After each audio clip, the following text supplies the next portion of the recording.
Kita kailangan si Panyin. Ganun ba? Ay, oo. Panyin. Oh, happy Buddha. Taas ka, ano? Your stories. Tayo nasa Japan. Ay, doon daw, doon daw. Uy, just lay down.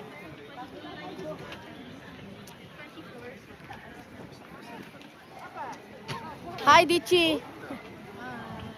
Baka naman gold-plated kasi, or pwede kasi i-plate yun. Ikutin ko eh. Kasi sabi ko mga, pwede kasi i-plate yun. Kayang i-plate yun. Ang ano, bakit ganun ka-detalyan? Bigay mo kita yung picture para picture. Ma'am, basta! Facing this side. 360 ka. Asan yung tangkay mo? Tinago na ni Anay. Ay, dito pala